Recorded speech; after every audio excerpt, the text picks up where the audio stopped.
बिस्मिल्लाहिर्रहमानिर्रहीम। Islamic library में आप सबको खुश आमदीद कहती हूँ। वीडियो देखने से पहले मेरे चैनल को सब्सक्राइब कर लें और बेल आइकॉन को क्लिक कर दें ताकि मेरी आने वाली वीडियोस का नोटिफिकेशन आपको टाइम से मिलता रहे। आज मैं जो आपको किस्सा सुनाने जा रही हूँ वो है एक संगीन गलती। उम्र भर गुनाहों की दलदल में धंसे हुए एक शख्स का वाक़या जिसने खौफ खुदा से एक निहायत संगीन गलती का इर्तिकाब किया लेकिन रहमत हक़ की दस्तगीरी से कामयाब हुआ। ये वाक़या इमाम बुखारी और इमाम मुस्लिम दोनों ने अपनी अपनी सही में मुतअद्दिद मकामात पर नकल किया है।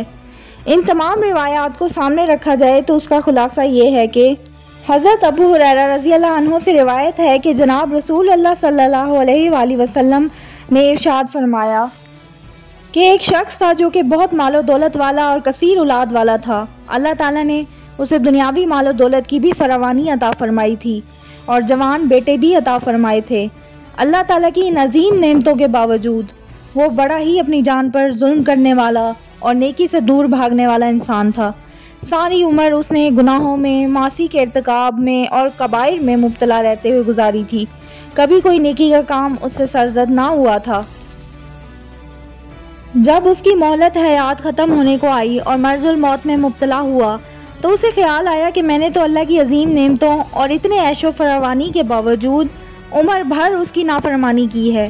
जब ज़िंदगी से मायूस हो गया तो उसे यकीन हो गया कि मौत के बाद अल्लाह ताला उसे इतना शदीद अज़ाब देंगे कि तमाम जहानों में किसी को ना दिया होगा, क्योंकि वो अपनी ज़िंदगी के लम्हा लम्हा से वाकिफ़ था।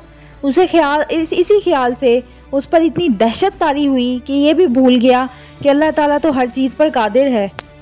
मारे खौफ के उसने अपनी मौत से कबल अपने बेटों को बुलाया और उनसे पूछा कि मैं तुम लोगों के लिए कैसा बाप था।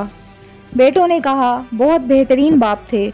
कहने लगा, लेकिन मैंने अल्लाह के दरबार के लिए कोई भी नेकी का ज़ख़ीरा नहीं बनाया, लिहाजा मुझे यकीन है कि अगर अल्लाह ताला मुझ पर कादिर हो गया, हालांकि वो हर वक्त कादिर है, तो मुझे ऐसा सख्त अज़ाब देगा कि तमाम जहानों में से किसी को ना दिया होगा। इसलिए मेरी मौत के बाद तुम लोग मेरी लाश को जला देना और फिर मेरी राख को 2 हिस्सों में तकसीम कर देना। आधी रूए ज़मीन की खुश्की पर उड़ा कर बखेर देना और आधी समंदर की अथाह गहराइयों की दज़र कर देना। अगर तुम ऐसा ना करोगे और इसका मुझसे वादा नहीं करते तो मैं तुम्हारी मिरास गैरों में तकसीम कर दूंगा। बेटों ने बाप की मौत के बाद उसकी वसीयत पर अमल किया और उसकी लाश को आग लगाकर आधी राख खुश्की में और आधी समंदर में बहा दी। अल्लाह ताला ने खुश्की को हुक्म दिया कि उसकी राख पूरे रूए ज़मीन में जहाँ भी है इकट्ठी कर दे। हुक्म इलाही की पाबंद ज़मीन ने हुक्म की तामील की। समंदर को हुक्म दिया कि वो भी अपने अंदर बही हुई राख को इकट्ठा कर दे। उसने भी हुक्म की तामील की। जब उसकी तमाम राख इकट्ठी हो गई तो अल्लाह ताला ने उसे ज़िंदा कर दिया और उससे उसकी इस अजीब व गरीब वसीयत का सबब दरियाफ्त किया। उसने कहा कि ऐ मेरे रब, आप इस बात की हकीकत से बखूबी वाकिफ़ हैं कि ये वसीयत मैंने आपके खौफ और डर से की थी। अल्लाह ताला ने उसके इस खौफ की वजह से उसकी मग़फ़िरत फरमा दी। ज़ाहिर है इसकी मज़कूरा वसीयत सख्त गुनाह वाली बात थी, क्योंकि जिस तरह एक ज़िंदा इंसान की हुर्मत होती है उस तरह शरीयत ने मुर्दा नाशों के साथ भी एहतराम का मामला करने का हुक्म दिया है और किसी शख्स को जायज़ नहीं कि मुर्दा लाश की बेहुरमती करे, हत्ता कि खुद अपनी लाश के लिए भी ऐसे गुनाह की वसीयत हराम है और इसकी ये वसीयत एक संगीन तरीन गुनाह के मुतरादिफ थी।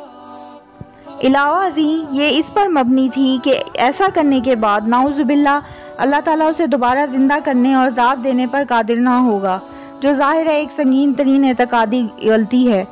लेकिन इस वसीयत के पीछे चूँकि अल्लाह का खौफ और अज़ाब इलाही और उसकी पकड़ से डर था, लिहाजा अल्लाह ताला ने उसकी इस अमल पर मग़फ़िरत फरमा दी।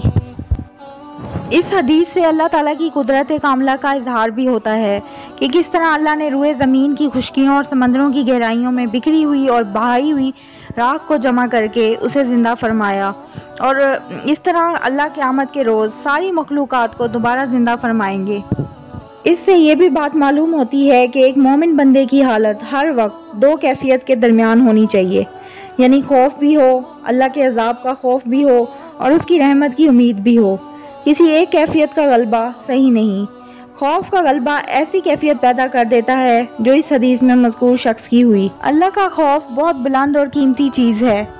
میری دعا ہے کہ اللہ تعالیٰ پوری امت مسلمہ کے گناہوں کو معاف فرمائے اور ہمیں ان لوگوں میں شامل فرما دے جو بغیر کسی حساب کتاب کے جنت میں داخل ہوں گے۔ آمین ثم آمین۔ امید کرتی ہوں آپ کو آج کی ویڈیو بہت اچھی لگی ہوگی۔ اگر آپ کو ویڈیو اچھی لگی ہے تو پلیز سبسکرائب کریں، شیئر کریں۔ اللہ حافظ۔